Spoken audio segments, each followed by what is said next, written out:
Good evening once again. We begin tonight with the body camera footage just released today from this past weekend's deadly officer-involved shooting right here in Buffalo. This happened Saturday morning on Reed Street off of Broadway. Officers responding to reports of a man with a gun standing in the street. Police found a man, they say, armed with a shotgun, and officials say he fired one round before two officers fired back. 58-year-old Edward Holmes died at the scene. The police commissioner now confirming it was Holmes who made that 911 call about himself. 7 News reporter Kristen Moran taking us through this footage tonight. Drop the gun! Drop it now!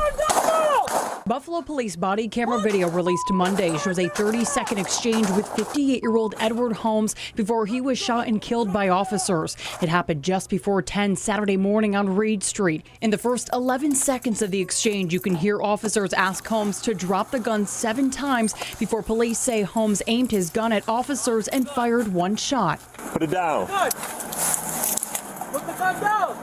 Put the gun down. Put the gun down. Put the gun down. Police say Holmes was holding this shotgun as officers confronted him. Buffalo Police Commissioner Joseph Gramaglia says officers Andrew Lewis and Joshua Slupinski fired a total of 20 rounds. Slupinski fired 14, Lewis 6. Holmes was shot once in the arm and once in the chest. Gramaglia says this exchange and this many rounds was justified. We are taught to shoot to end the threat.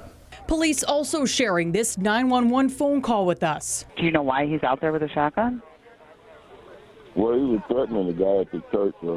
Gramaglia says the caller was Holmes. He says Holmes called 911 from his cell phone as if he were a witness to someone else. Gramaglia says this was most likely a suicide by cop situation. We see that far too often across the country. It's terrible that he was going through whatever he was going through. We're not going to know what was in his mind, what was in his heart. He's gone too soon for no reason. Holmes' family emotional at a vigil for the 58-year-old on Sunday night. Many of them pleading for answers and seeking justice for him. My dad loved everybody, and everybody loved him. Meantime, the two officers involved were placed on administrative leave. The police department and state attorney general's office is investigating, which is common procedure. Commissioner Gramaglia says they reviewed the body camera footage with Holmes' family members before releasing it to the media. We continue to express our condolences. It's a terrible loss for the family. Kristen Moran, 7 News, Buffalo.